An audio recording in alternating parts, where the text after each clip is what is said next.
Mega HMDA RRR వరకు హైదరాబాద్ మహానగర అభివృద్ధి సంస్థ విస్తరణ ఓఆర్ఆర్ ఆర్ఆర్ మధ్య ప్రాంతాలను హెచ్ఎండిఏ పరిధిలోకి తీసుకురావాలన్న సీఎం. 2 రింగ్ రోడ్లను అనుసంధానిస్తూ రేడియల్ రోడ్లు.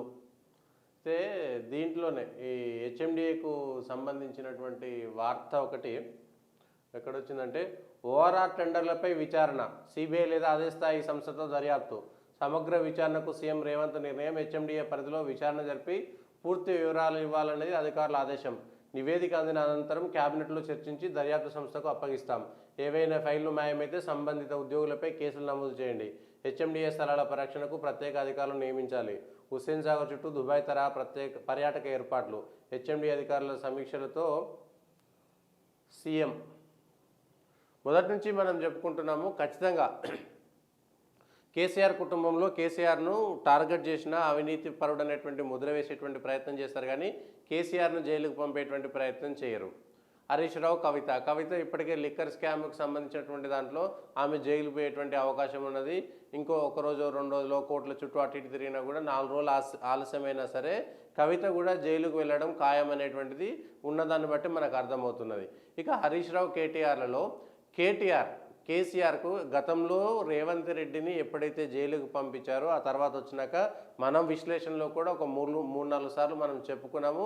ఖచ్చితంగా కేటీఆర్ని టార్గెట్గా చేసుకొని కేటీఆర్ను ఒక్కసారైనా జైలుకు పంపించడం కోసం మిషన్ భగీరథలో కానీ, ఆ చెట్లకు సంబంధించిన హరితహారంకి సంబంధించినటువంటి విషయంలో కానీ, ఓఆర్ఆర్ టెండర్లకు సంబంధించిన విషయంలో కానీ, హెచ్ఎండిఏకి సంబంధించిన విషయంలో కానీ, ఇట్లా కేటీఆర్కు సంబంధించినటువంటి ఏవైతే ఉంటాయో ఇప్పుడు ఐటీ సెక్టర్ పైన కూడా దృష్టి పెట్టారు. ఐటీ సెక్టర్లో కూడా కొన్ని ప్రత్యేకమైనటువంటి ఎన్జిఓల పేరుతో డబ్బులు వసూలు చేశారనేటువంటి కూడా ఈ మధ్యన వస్తున్నటువంటి వార్త. సో దీనికి సంబంధించినటువంటి అంశం కూడా ఒకటి బయటకు వస్తుంది. ఏదైనా సరే కేటీఆర్ జైలుకు పోతాడా, టార్గెట్ కేటీఆర్ ఏనా అనేటువంటిది ఇప్పుడు ఉన్నటువంటి చర్చ.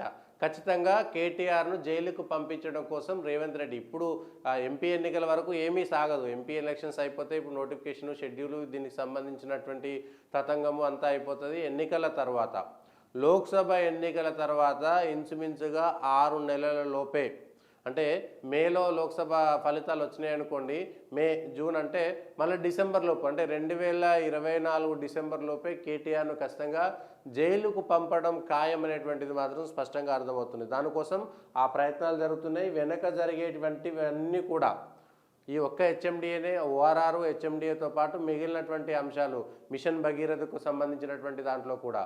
సో ఎక్కడైతే కేటీఆర్కు సంబంధం ఉంటుందో, ఎక్కడెక్కడైతే కేటీఆర్ మనుషులకు సంబంధం ఉంటుందో వాటన్నిటినీ పట్టుకుంటున్నారు. వాటికి సంబంధించినటువంటి తవ్వకాలు జరుగుతున్నాయి.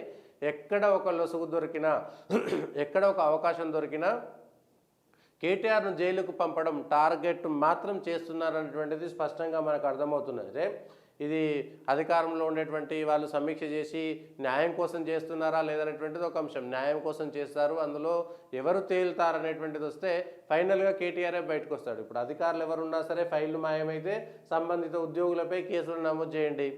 ఆ ఉద్యోగులంతా ఏం చేస్తారు, ఇగో పలానా మంత్రి మాకు చెప్పిండు, లేదా పలానా మంత్రి పిఏ చెప్పిండు, లేదా పలానా అధికారి మమ్మల్ని ఒత్తిడి చేసిండు, సో మేము పై అధికారుల ఆదేశానుసారం మాత్రమే ఆ ఫైళ్లను పలానా దగ్గర దాచిపెట్టాల్సి వచ్చింది, లేదా ఆ ఫైళ్లను మేము టేకప్ చేయలేదనేటువంటి అంశాన్ని చెప్పాల్సినటువంటి పరిస్థితి ఒకటి వస్తుంది.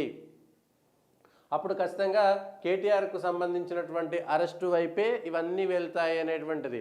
ఏది చేసినా సరే అన్నీ కేటీఆర్ అరెస్టు దిక్కే వెళ్తున్నాయి అనేటువంటిది మాత్రం మనకు అర్థమవుతుంది. ఎంపీ ఎన్నికలు అయిపోగానే, లోక్సభ ఎన్నికలు అయిపోగానే ఖచ్చితంగా కేటీఆర్ను అరెస్టు చేయడం కోసం మాత్రం ఖచ్చితంగా ప్రయత్నం చేస్తారు.